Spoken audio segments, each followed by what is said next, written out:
إن مع العسر يسرا فإذا فرغت فانصب وإلى ربك فارغب ورأيت الناس يدخلون في دين الله أفواجا فسبح بحمد ربك واستغفره إنه كان توابا الله أكبر الله أكبر الله أكبر يا الله وتوبة وبالقول يا قهار خذ من تحيل ما شاء الله ما شاء ما شاء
Wassalatu wassalamu ala asrofil anbiya wal mursalin Sayyidina Muhammadin wa ala alihi wa sahbihi ajma'in.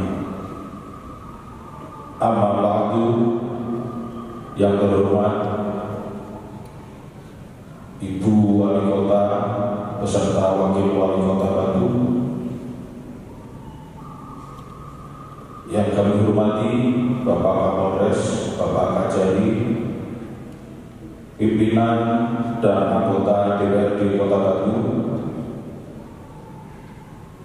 Bapak Kepala Kantor Kementerian Agama Kota Bandung, Rois Surya beserta jajaran Surya Nahdlatul Ulama Kota Bandung,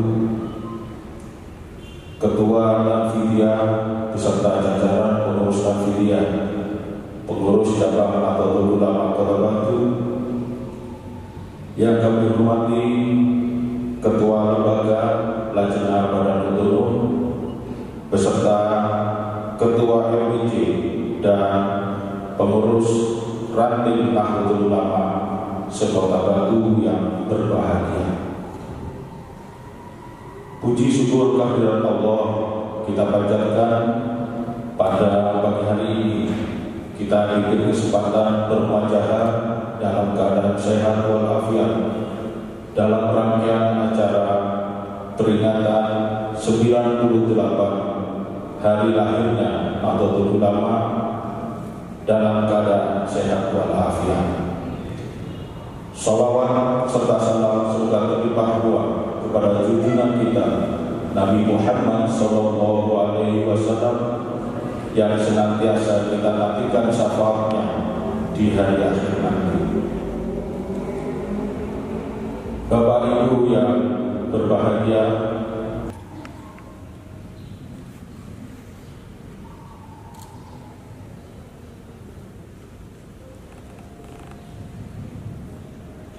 A'udzu billahi minasy syaithanir rajim.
Assalamualaikum warahmatullahi wabarakatuh.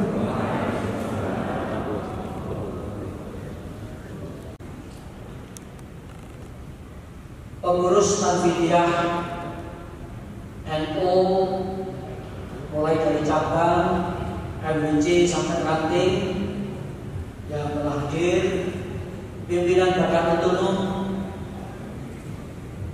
ibu-ibu muslimat, fatayat, Gerakan Pemuda Ansor, IPNU, PBNU, Jamaah Qura wal Kufa, Pakar Musa, dan panitia yang sangat kami hormati dan kami banggakan. Puji syukur kita panjatkan kehadirat Allah Subhanahu wa taala.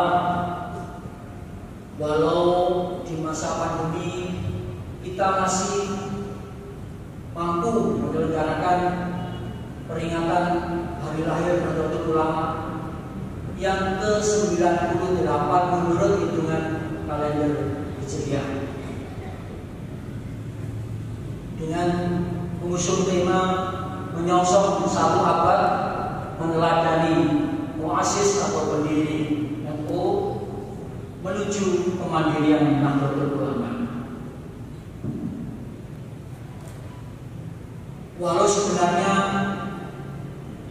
di dalam hati sangat prihatin karena biasanya peringatan hari seperti ini kita selenggarakan secara meriah dan dihadiri oleh sebanyak-banyaknya warga.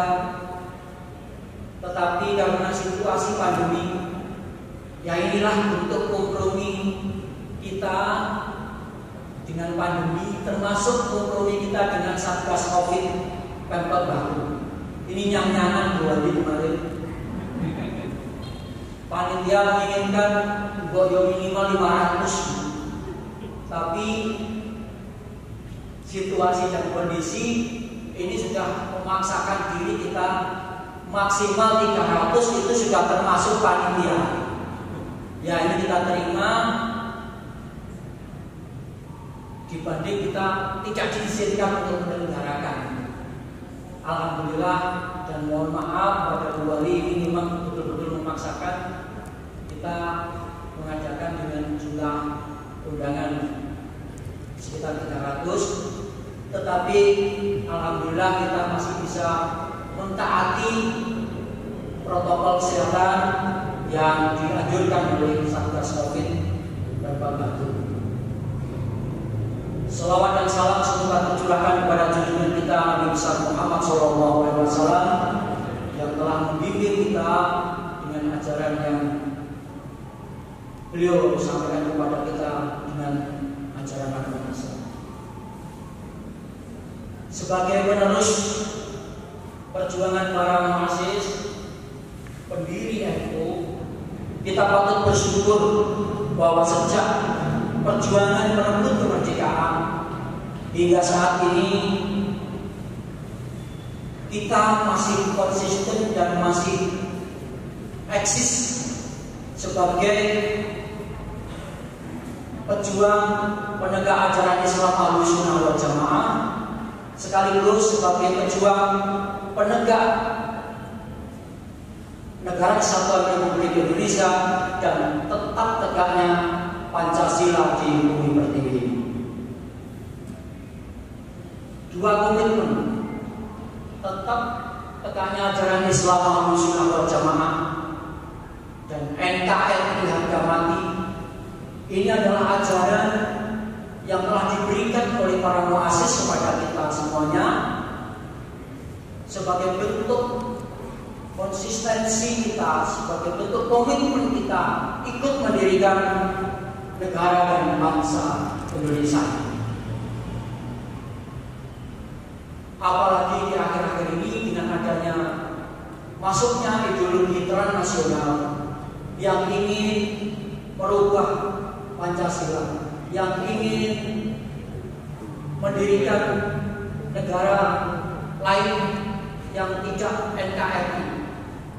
Alhamdulillah di negeri ini dengan masih adanya kita Nahdlatul Ulama dan beberapa ormas lain yang masih komitmen untuk tetap eksisnya NKRI dan Pancasila, alhamdulillah rongrongan atau ancaman dari perpecahan bangsa itu bisa kita hindari sampai saat ini. Pengamalan prinsip cinta tanah air dan cinta ajaran Islam Ahlussunnah wal Jamaah ini telah dipatrikan oleh para kiai dengan semboyan hubbul waton minal iman. Ini harus kita amalkan secara turun-temurun supaya anak cucu kita sampai ila yaumil qiyamah, agar kita dan bangsa ini bisa selamat baik di dunia sampai di akhirat nanti. Amin ya rabbal alamin.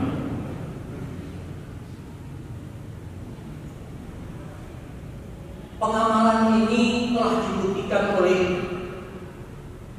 NU dari masa ke masa sejak pra kemerdekaan sampai saat ini.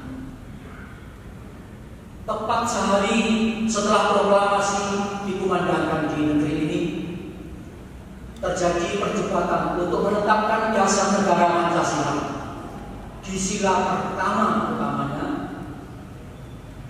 ada yang ingin memaksakan sila pertama dengan ketuhanan yang Maha Esa dengan menjalankan syariat Islam bagi pemeluknya. Kalau ini dipaksakan, ada belahan warga kita di Indonesia Timur yang mengancam ingin tidak mau ikut merdeka dengan NKRI. Tapi alhamdulillah berkat kebijakan para kiai, para muassis pendiri NU, embel-embel kalimat dengan menjalankan syariat Islam bagi pemeluknya ini bisa dihilangkan. Tapi para muassis meyakinkan kepada seluruh kelompok bahwa ketuhanan yang Maha Esa itu sudah bisa mengakomodir semangat kita berislam, semangat kita berbangsa dan bernegara sesuai pengamalan dengan sesuai dari pengamalan kita dari Al-Quran maupun ajaran-ajarannya. Semoga para kiai, para ulama, para habaib, para ustadz-ustadzah di seluruh Indonesia yang telah mendahului kita, seluruh amaliyahnya bisa diterima oleh Allah Subhanahu wa taala dan diampuni segala dosa.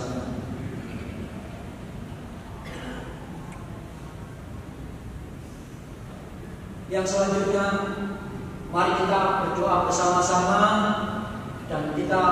berharap doa yang dipimpin oleh para masyayikh haji bisa didengar dan diterima oleh Allah, sehingga pandemi COVID-19 yang melanda negeri ini khususnya di Kota Batu akan segera berakhir, sehingga kehidupan masyarakat bisa normal kembali. Amin. Pemerintahan bisa berjalan sebagaimana biasa, aktivitas belajar mengajar di sekolah juga sudah bisa normal kembali. Karena kalau terus-terusan begini, saya prihatin sekali, saya khawatir akan terjadi kebodohan secara terstruktur di negeri ini, karena proses belajar mengajar anak kita tidak bisa berjalan sebagaimana biasa, dan kami tidak yakin dengan model belajar daring ini bisa efektif sebagaimana pembelajaran yang normal. Untuk itu, sekali lagi kita berdoa semoga pandemi ini segera berakhir dan pemerintahan, kehidupan masyarakat, perekonomian masyarakat bisa pulih kembali, dan Batu akan menjadi negeri yang baldatun thayyibatun wa rabbun ghafur. Amin ya rabbal alamin. Alhamdulillah, acara seperti ini sekarang ini menjadi suatu kemewahan. Kita beberapa waktu yang lalu sebelum pandemi, setahun yang lalu, rasanya mempunyai acara yang meriah, berkumpul dengan sanak keluarga, itu suatu kebiasaan yang sudah biasa kita lakukan. Tapi ternyata Masya Allah, ketika pandemi ini seperti disampaikan Pak Budiono tadi, mau mengumpulkan dulur-dulur setahun sekali dalam rangka NU aja butuh otot-ototan sama Satgas COVID, yang ketuanya saya, mohon maaf.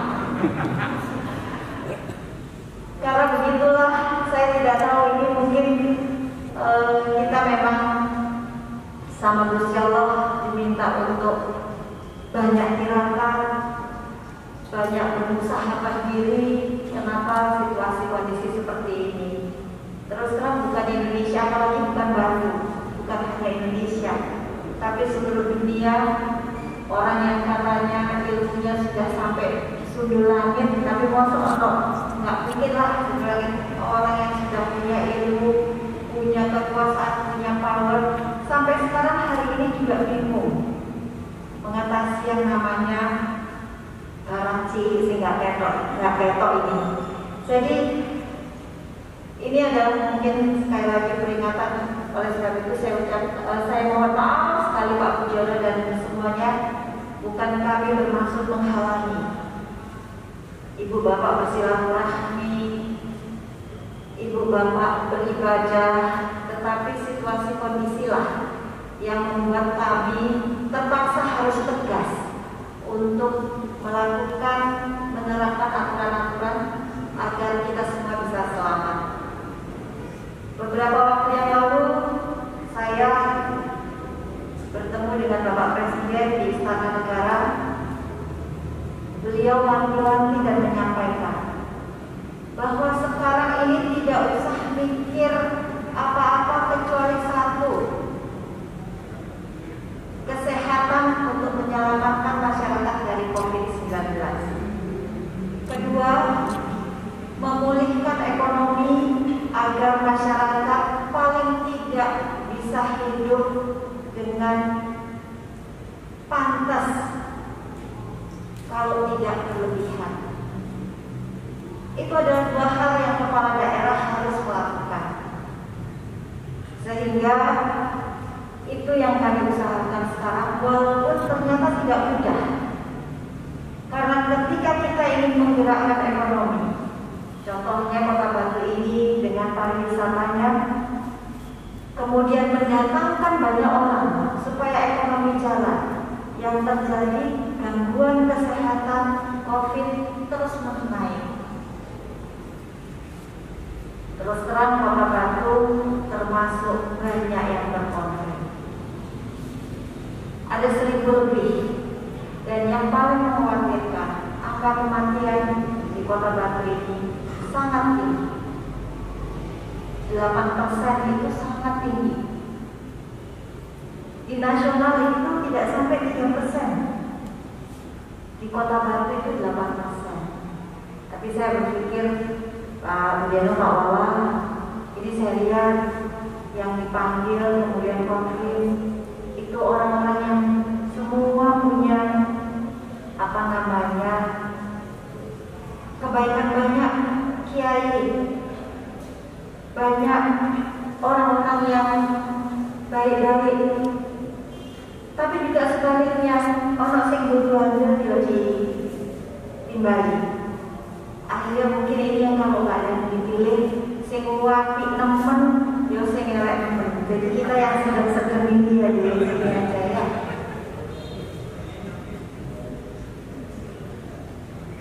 Tapi apapun ikhtiar saya sama Pak Wawa ini bukan orang yang muda lagi.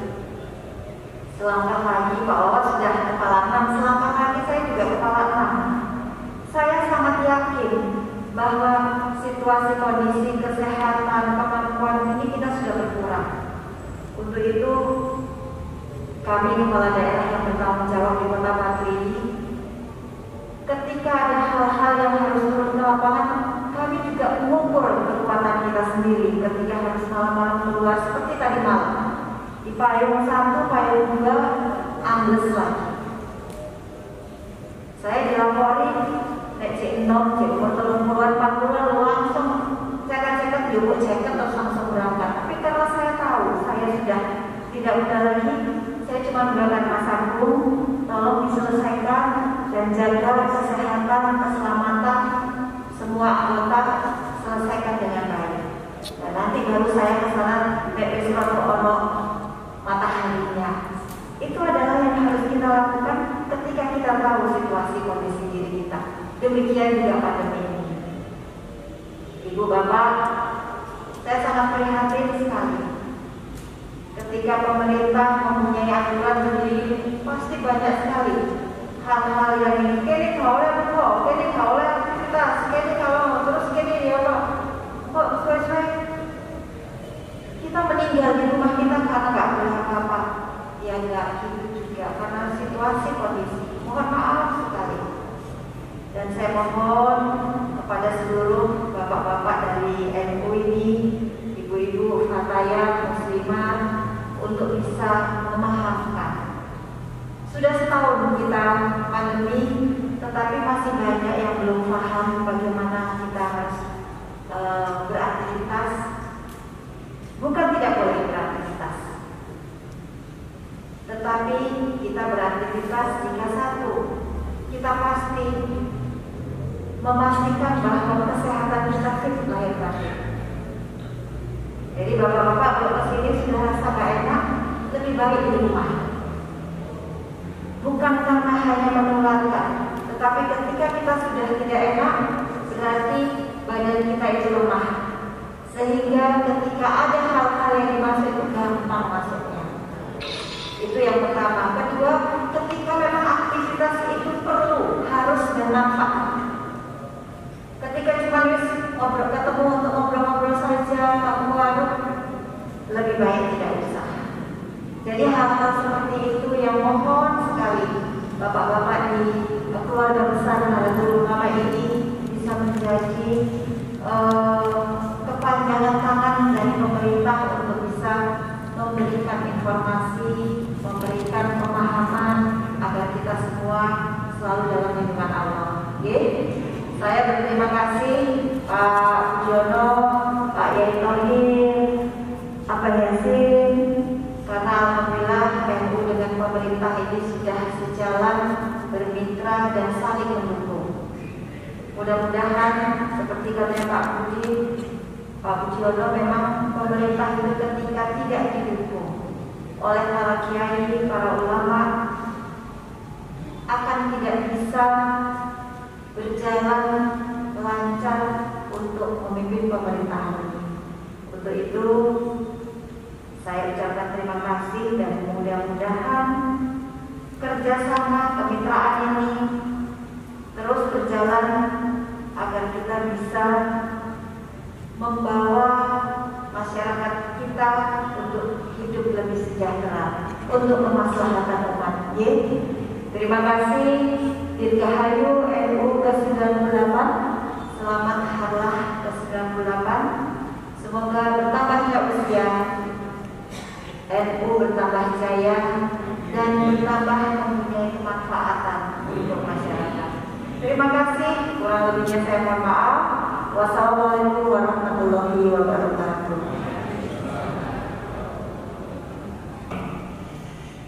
Saya sudah beberapa kali saya itu diundang PJNU Batu ini dalam kegiatan harla atau kegiatan apa, termasuk waktu saya jadi rektor di Wali yang menggunakan gedung Pasar Sarjana pertama kali itu ya NU Batu.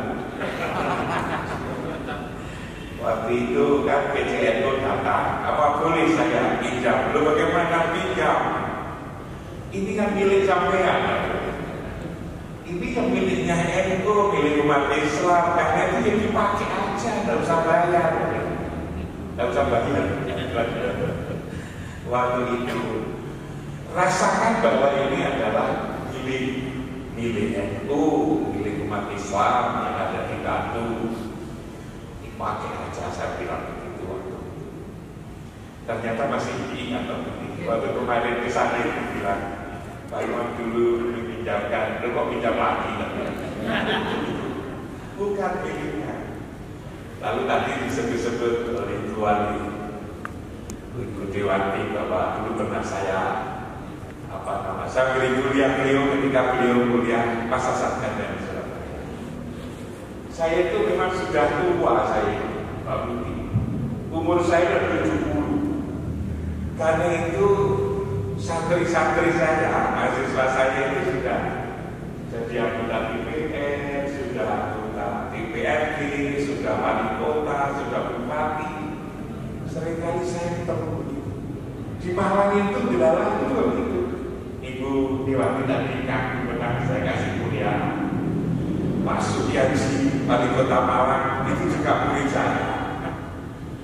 Lalu kemudian Bupati Malang, Pak Sanusi itu juga mahasiswa saya itu. Jadi karena ya sudah tua lalu jadi guru gitu kan. Bukan karena apa ya, karena tua lalu jadi guru.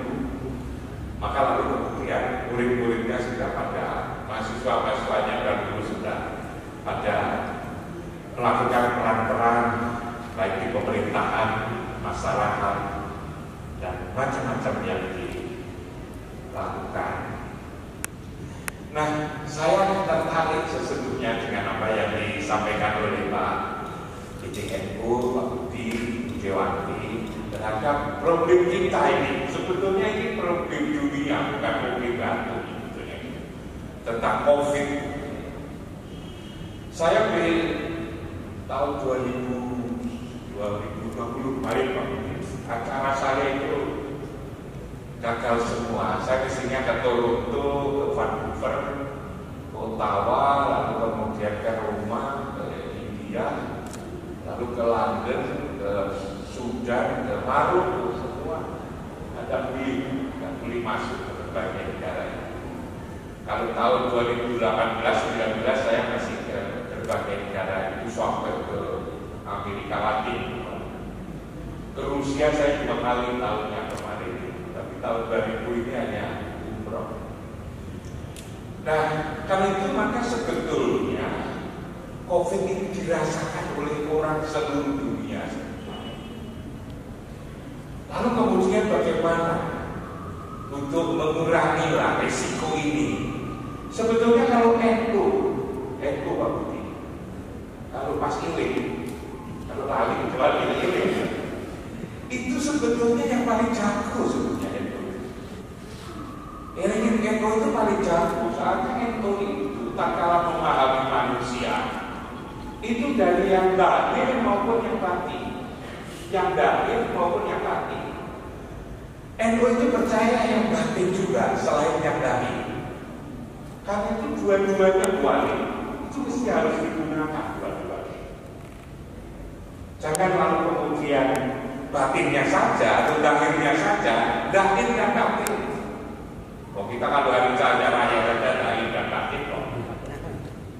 Yang zahir apa? Yang ikuti anjuran daripada Ibu Wali, social distancing, pakai jaga jarak seperti ini, pakai masker. Itu jangan sampai kalau tempo tidak patuh, ini harus dipatuhi ini. Tapi harus ditambah satu lagi kalau itu yang batin. Yang batin itu seperti apa? Yang batin ini kalau ada bahaya, ada gunung meletus, kita kan harus menjauh agar tidak kena lahar. Kalau ada banjir, kita harus mencari tempat yang tinggi agar tidak kena banjir, selamat. Kalau ada gempa, kita pas ada di masjid ini harus segera lari keluar agar tidak berdoa. Kalau ada hujan, agar kita tidak berkebasahan, kita harus segera masuk rumah. Semua akan selamat. Pertanyaannya adalah, kalau ada COVID ini kita lari kemana? Dikatakan oleh Bu Wali tadi, COVID ini tidak kelihatan. COVID ini tidak kelihatan. Katakanlah misalnya saya di Malang, asli saya ke Trenggalek. Lalu saya lari pulang ke Trenggalek, Trenggalek malah lebih marah daripada apa? Gimana zona merah itu? Nanti kalau saya pergi kemana, di tempat yang baru juga begitu, tidak bisa. Nah, pertanyaannya adalah, adakah di dunia ini tempat yang aman? Adakah di dunia ini tempat yang aman? Yang itu berita dari Al-Quran atau hadis Nabi. Ibu dan bapak-bapak sekalian, Kiai Sepuh, ayah saya di Uruguay, ternyata menunjukkan kepada saya sebetulnya di dunia ini ada tempat yang aman. Tempat yang aman itu di Quran di mana?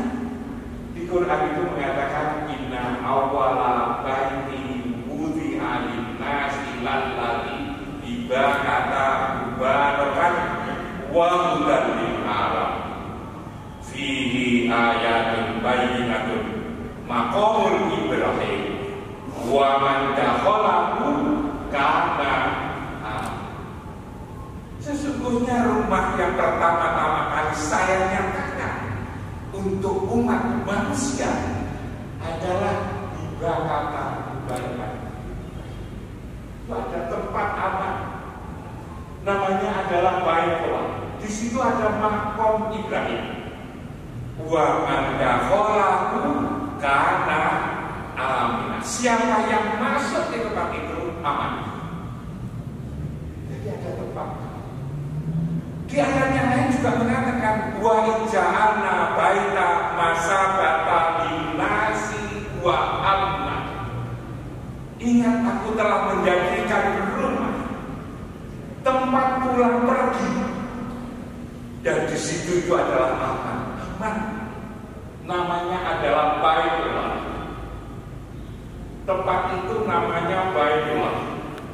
Orang juga menyebut itu adalah Baitul Makmur, Baitul Rahman, Baitul Rahim, Baitul Atiq, Baitullah. Siapa yang masuk ke tempat itu aman. Pertanyaannya adalah bagaimana kita bisa masuk di tempat itu? Mau umroh, mau haji, kan susah kan enggak? Harus bayar mahal, harus antri. Sekarang cukup. Tapi adalah ruhaninya, ruhani. Kalau ruhani apa? Ingatan. Ingatan kita itu ada di rumah yang aman. Bahkan begitu pentingnya tempat itu, begitu pentingnya wali tempat itu. Itu sampai semua kitab suci menyebut.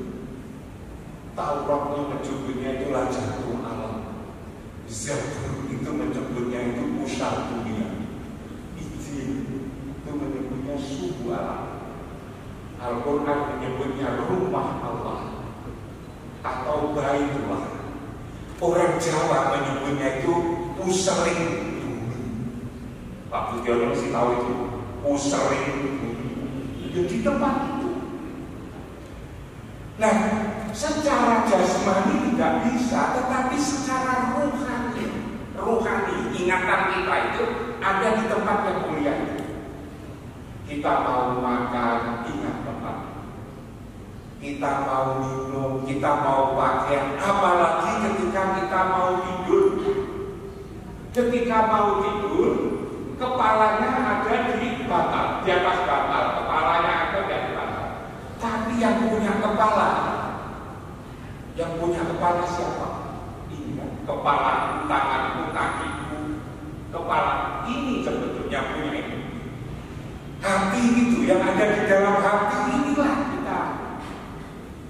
Iya, Baitullah. Mohon izin kepada Rasulullah, ya Rasul, izinkan aku tidur di tempat yang mulia ini. Insya Allah itu aman. Insya Allah itu aman. Itulah yang saya katakan jasmani dan rohani. Sekarang saya berbagi pengalaman. Saya berbagi pengalaman. Saya 5 tahun yang lalu, saya ini kalau tidur 2 hari, kepala saya di bawah yang kaget. 5 menit saya datang. Kenapa? Terasa panas. Saya biarkan saja, tak pikir ini adalah vertigo atau apa begitu kan di kepala. Tapi suatu saat memuncak, panas. Akhirnya saya ngomong-ngomong sama teman saya, dianjurkan saya supaya periksa ke Dokter Daniel di Jakarta. Dokter Daniel itu adalah satu di antara ahli bedah kepala, satu di antara 3 ahli bedah kepala di Indonesia. Prakteknya itu di rumah sakit primer. Saya kemudian saya datang ke Jakarta. Tatkala saya di Jakarta, lalu kemudian saya telepon dulu, Astra, dibentuklah satu tim yang nangani itu. Setelah diperiksa-periksa, ternyata tidak ketemu itu sakit apa. Akhirnya saya dimasukkan di MRI, kemudian itu dimasukkan di situ selama 30 menit. Tapi di dalam itu enakan ada musik. Nah, sudah lepas semua jadi dimasukkan di situ sendiri.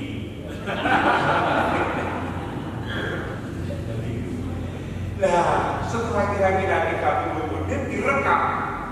Subhanallah, ternyata di bagian kepala saya hanya ini tumbuh daging, tumor kepala. Lalu kemudian saya diberitahu oleh Dokter Daniel. Lalu apa dokter? Ya kalau ilmu saya problema, ya harus dikasih tindakan. Tindakan itu apa? Yang dibedah, diambil. Kepala ini dibedah. Ya itu kalau ilmu saya. Kalau kaki, perut itu dibedah kan masih lumayan. Ini kepala. Karena beliau adalah ahli kepala, atau beliau bedah kepala. Saya pikir kira-kira berhasil ya, kita usahakan. Lalu resikonya apa? Resikonya Prof. Imam sudah berusia 65 tahun. 5 tahun, 25 tahun lalu. Lalu kemudian saya pikir, nanti kalau ada kekeliruan, lalu kemudian saya sembuh, lalu saya ngomong itu kan ada yang tontonan itu. Datang kepada kembali lalu gimana dulu kayak begitu. Dulu tidak cari kasih. Sekarang kok tidak tahu kalau sudah operasi. Saya takut itu mana? Takut kalau hidup tapi lalu keluar. Ya sudah, saya nyerah saja. Lalu juga oleh dokter kami ada teman sebetulnya problema yang bisa itu memohon kepada Allah. Lalu di mana? Kebetulan orang itu sudah saya kenal lama. Diantarkan saya oleh dokter Daniel. Datang ke tempat itu. Diterangkanlah oleh dokter Daniel tentang penyakit saya, rekaman-rekaman dari MRI itu. Makanya dokter Daniel harus dilepas. Begitu sudah jelas, dokter Daniel oleh temannya ini tadi disuruh kembali ke rumah sakit. Silakan dokter Daniel, saya tak diskusi dengan Prof. Imam. Setelah dokter Daniel pergi, lalu kemudian dia beritahu, Prof. Imam tidak perlu galau, kan sudah profesor kosongan. Tidak usah susah. Dokter itu ya begitu. Mohon maaf kasihan ke dokter, katanya dokter itu begitu. Tugasnya meriksa, kasih obat. Kalau sembuh ya alhamdulillah, kalau tidak sembuh ya periksa, kasih obat. Kalau sembuh alhamdulillah, tidak sembuh ya periksa. Yang penting kaya.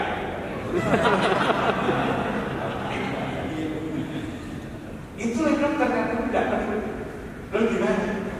Ayo kita sowan kepada Rasulullah. Diajak sowan kepada Rasulullah. Diajak sowan pada Rasulullah. Lalu caranya bagaimana? Ayo sekarang menghadap ke kiblat.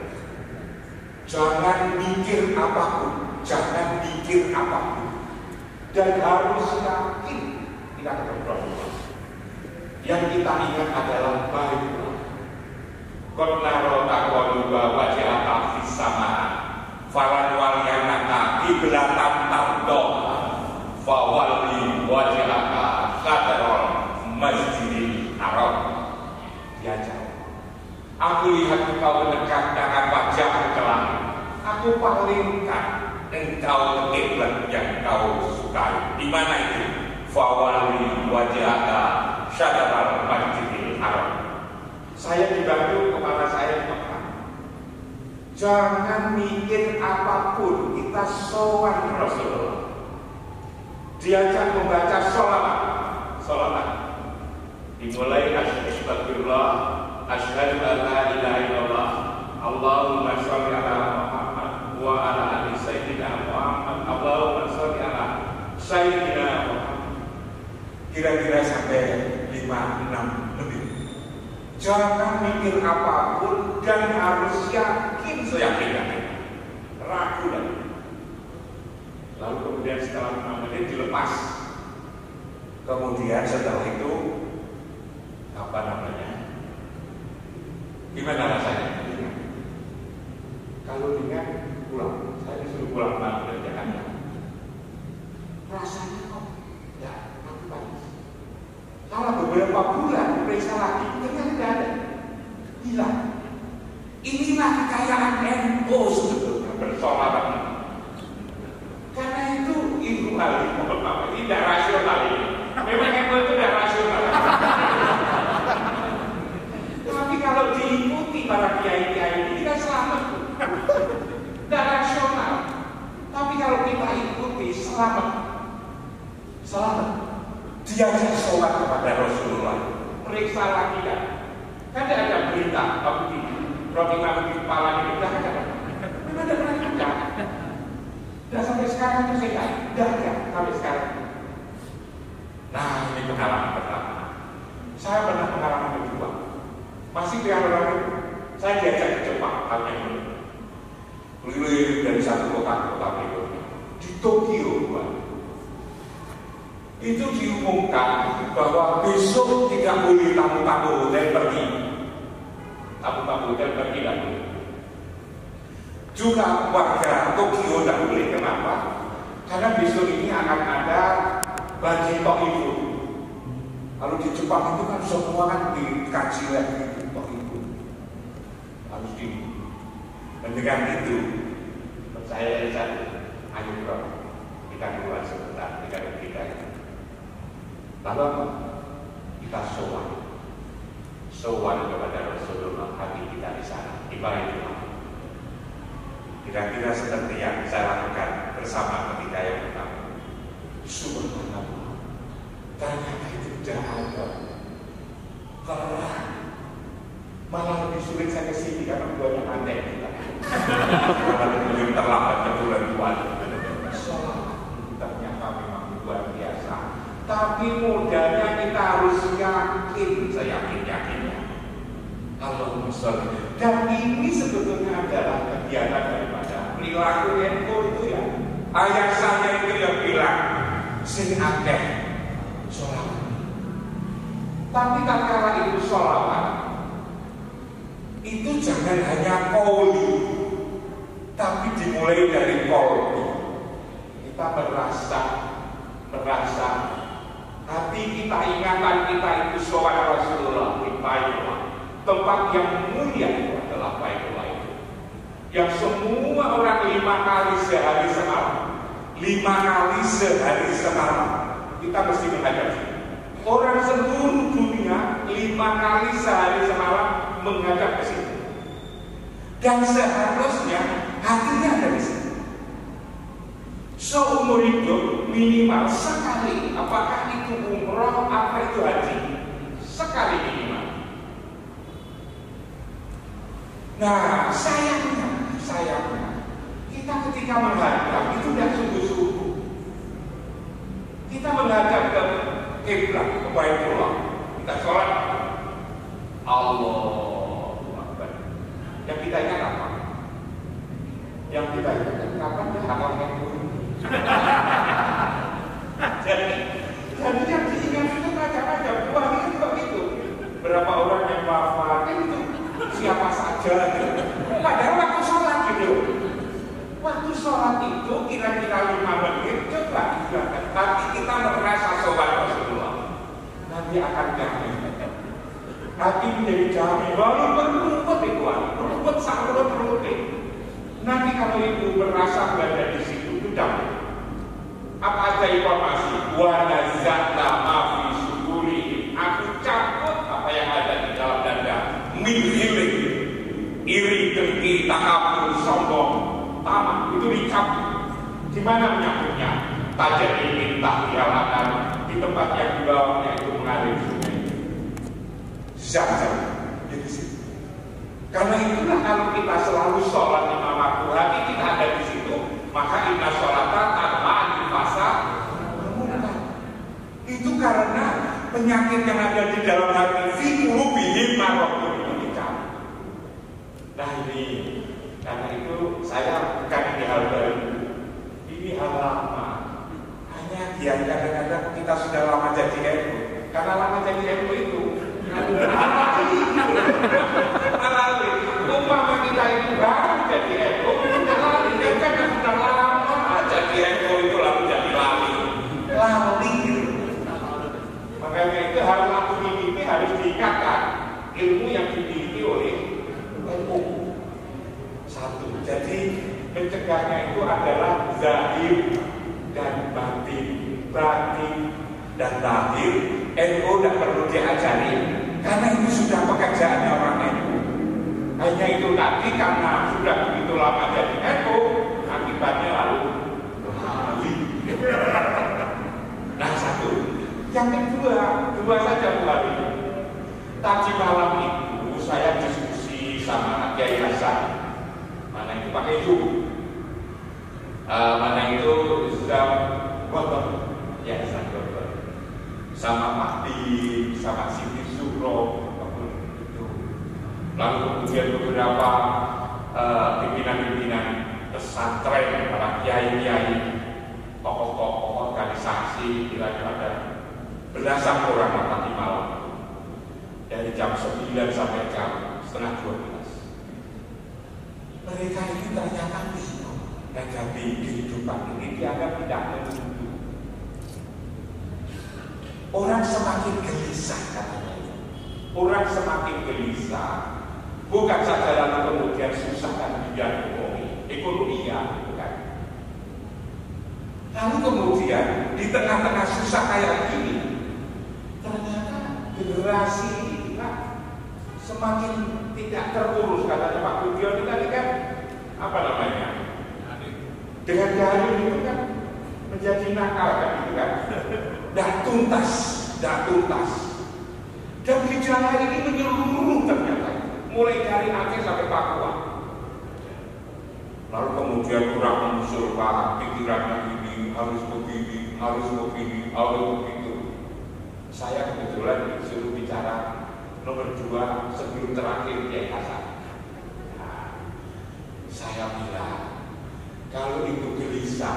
sebetulnya sumbernya ada yang ada di dalam hati ini.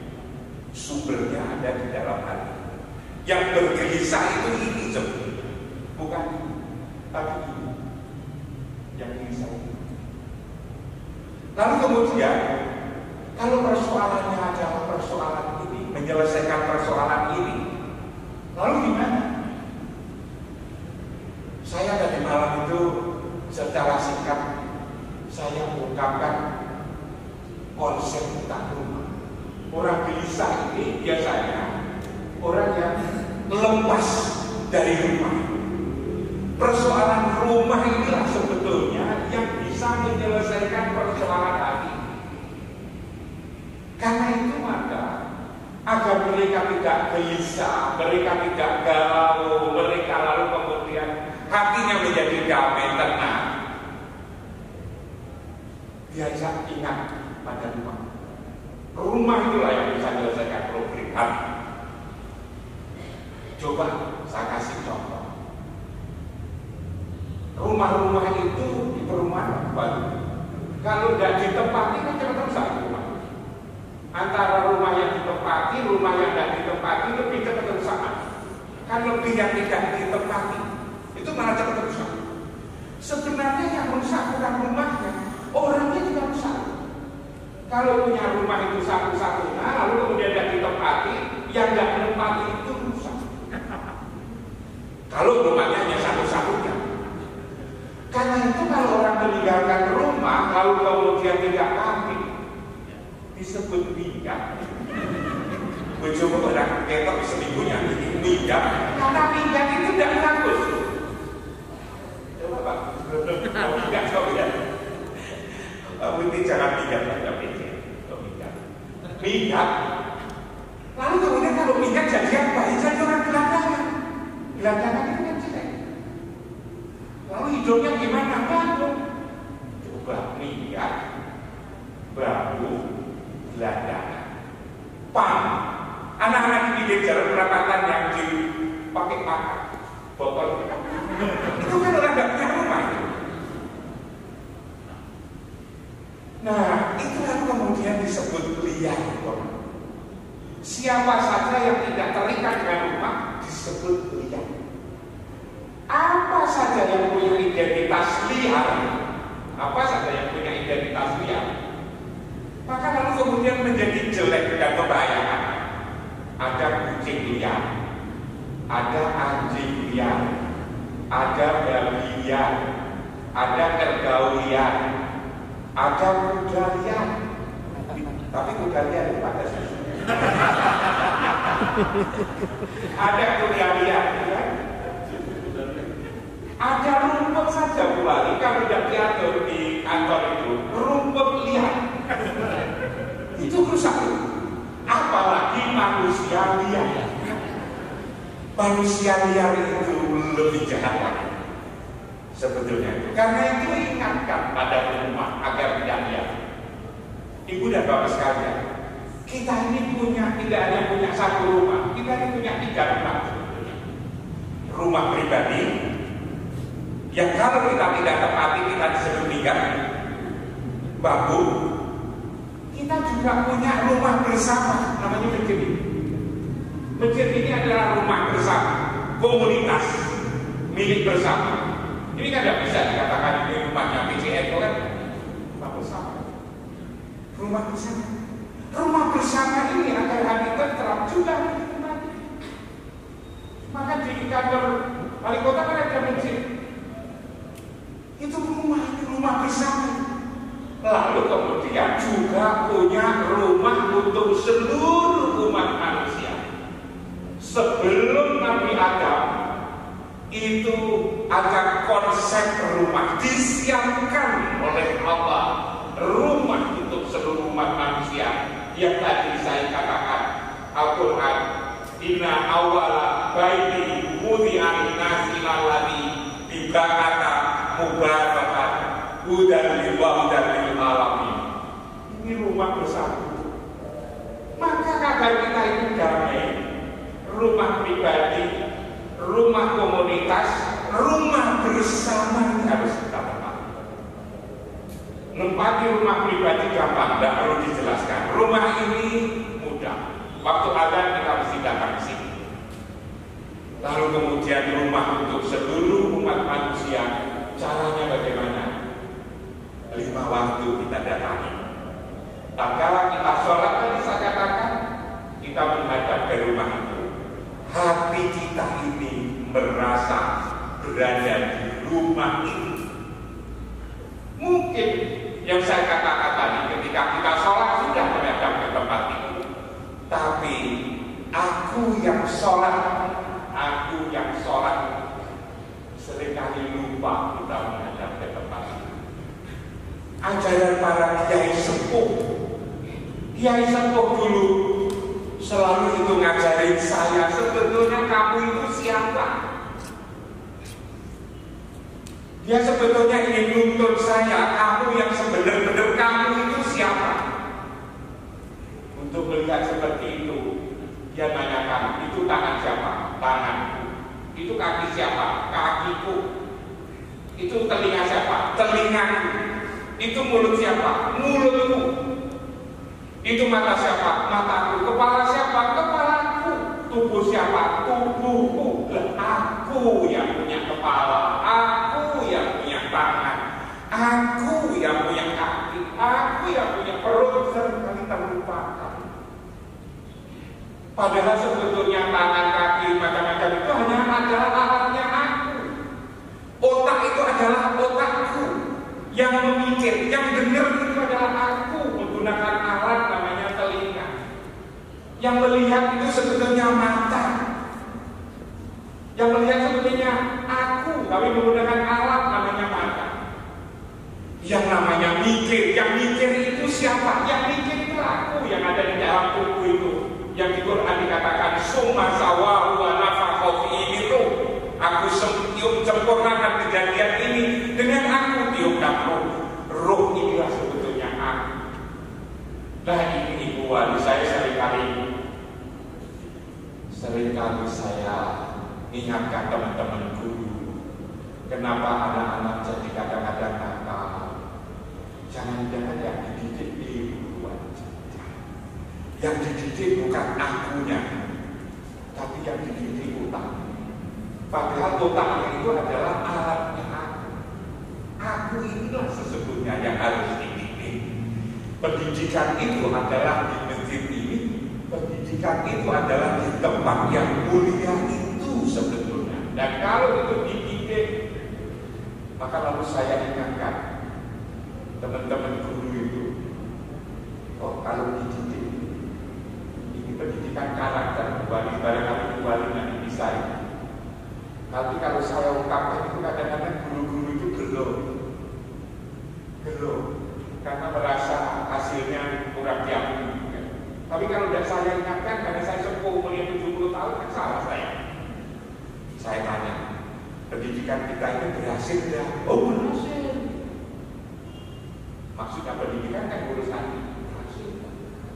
Kalau berhasil seharusnya yang paling hatinya bagus, karakternya bagus itu kan S3 seperti saya.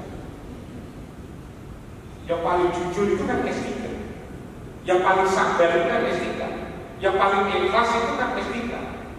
Yang paling istiqomah itu kan S3. Tapi ternyata kan tidak itu coba kalau kita renungkan. Bapak-bapak guru itu saya tanya, anak TK sama anak SD itu nakal mana? Katanya kok nakal SD? Katanya diam-diam, bisik-bisik, rasanya kok nakal SD katanya. Lebih enak ngurus sama TK daripada anak SD. Dibanding SMP lebih banyak.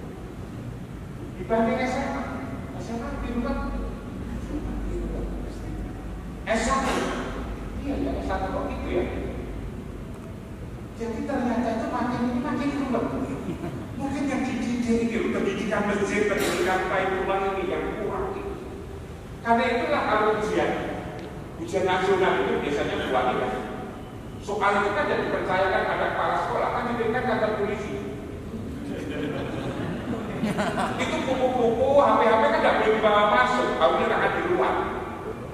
Kursinya juga lebar-lebar, kan? jauh-jauh jalan. Yang ngawasi tidak cukup satu, tapi 2 atau 3. Lalu untuk apa aku kayak begitu lagi ya? Agar anak-anak itu tidak nyontek, perkaranya kan nyontek saja. Agar tidak nyontek. Jadi dilarang itu hanya nyontek aja, peluang untuk curang hanya nyontek. Saya ini karena ngajar S2, S3, saya menurunkan S2, S3 itu tidak nyontek. Ini tidak, tapi copy paste.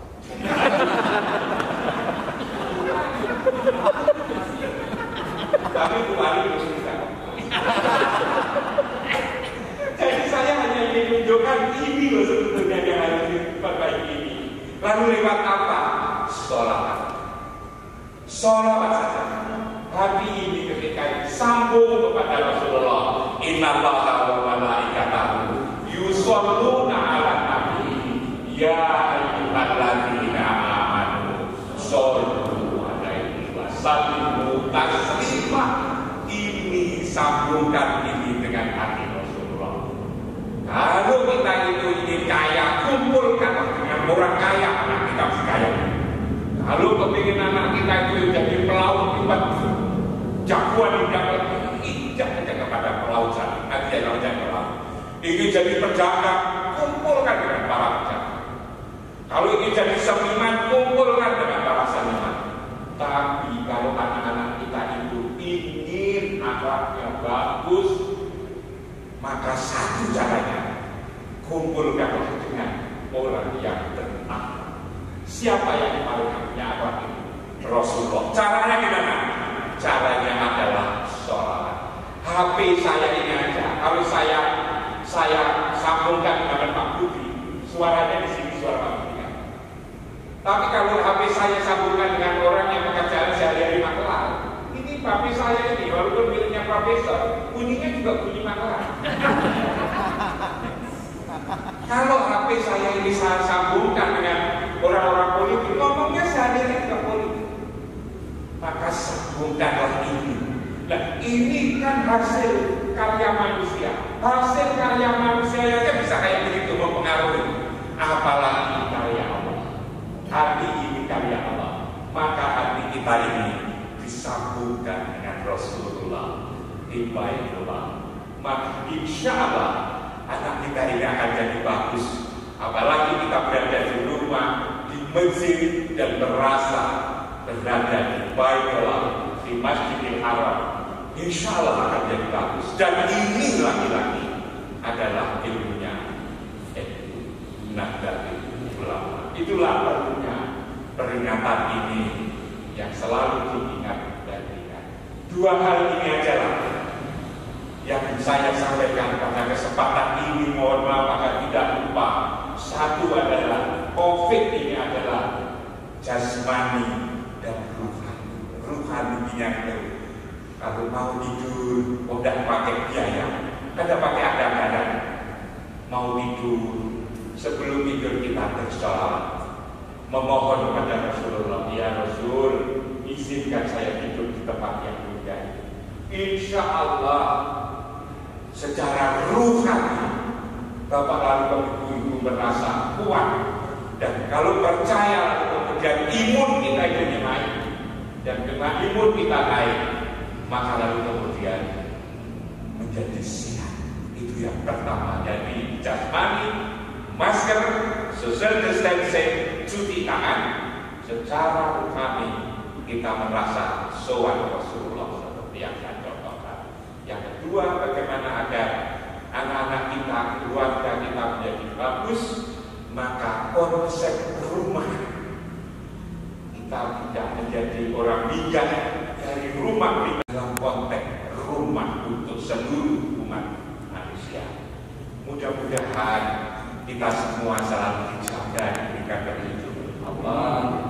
Mudah-mudahan kita selalu dipelihara oleh Allah dan Rasulnya. Mudah-mudahan NU dibantu, yang itu wali kota, pemimpin kota ini juga selalu mendapatkan pertolongan dari Allah. Dan yang paling penting, mudah-mudahan Ibu wali kota dan seluruh keluarga, seluruh masyarakat Batu ini, NU yang sekarang lagi adalah, semoga ya Allah, ya Rabb, Engkau kasih dan sayangi dengan kasih sayang yang sempurna. Insya Allah kita selamat di dunia dan di akhirat. Assalamualaikum warahmatullahi taala wabarakatuh. Waalaikumsalam.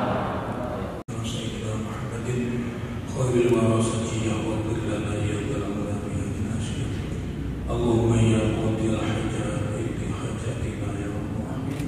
Nabi an tuqaddir futuha qulubina wa an tuqaddir ziyadata amrina wa an tuqaddir sa'ata azamina wa an tuqaddir salamata ahlina wa dhurriyyatina wa jamatina wa an tuqaddir barakata umrina wa tuqaddir bi rahmatika ya arhamar rahimin. Allahumma arzuqna tamama nikmatika tamama rahmatika tamama ridwanika salli wa sallim wa barik alaihi wa ala alihi wa sahbihi wa ta'ala ma khalaqa wa razaqna wa ala tawahiyata ila yawmin tushar bil khulaq ajma'in. Allahumma ighfir lana dhunubana dhunuba abaina wa ummahatina wa ajdatina wa jaddatina wa dhunuba jami'il muslimina wa muslimati ahya'i minhum wa amwat. Rabbana atina fid dunya hasanah wa fil akhirati hasanah wa qina adzaban nar wa adkhilna jannata ma'al abrar ya aziz ya ghafar ya rabbal alamin. Wa sallallahu ala sayyidina Muhammad wa subhana rabbika rabbil izzati amma yasifun. Salamun alal mursalin walhamdulillahi rabbil alamin. Al-Fatihah.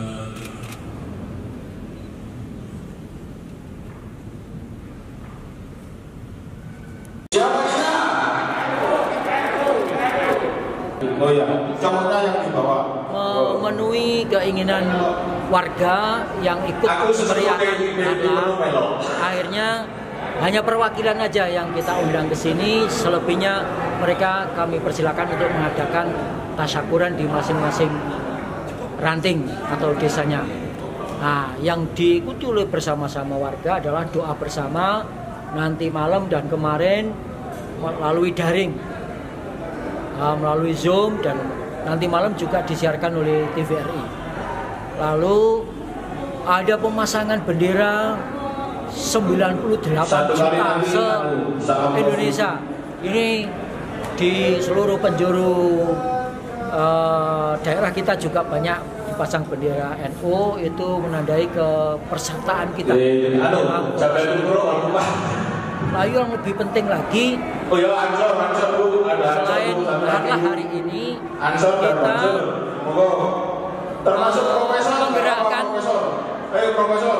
Pendaftaran Kalau profesor itu Pertontonan Pemuda Ancol. Anggota NU melalui aplikasi Kartanu yang ada di Google. Dan ini sudah berjalan sejak bulan Januari sampai saat ini. Target kita bulan April Sekota Batu bisa selesai pendaftaran Kartanu. Masih ada kita hari Minggu yang akan datang menyelenggarakan rapat kerja kedua PCNU Kota Batu. Itu merupakan bagian dari tugas administrasi organisasi. Dalam satu periode harus menyelenggarakan minimal 2 kali rapat kerja untuk mengevaluasi program-program kita yang belum berjalan dan akan diakselerasi pada tahun berikutnya selama sisa periode ini. Mudah-mudahan ini semuanya tidak mengurangi arti atau makna dari ulang tahun yang ke-98 ini, walaupun suasananya suasana keprihatinan.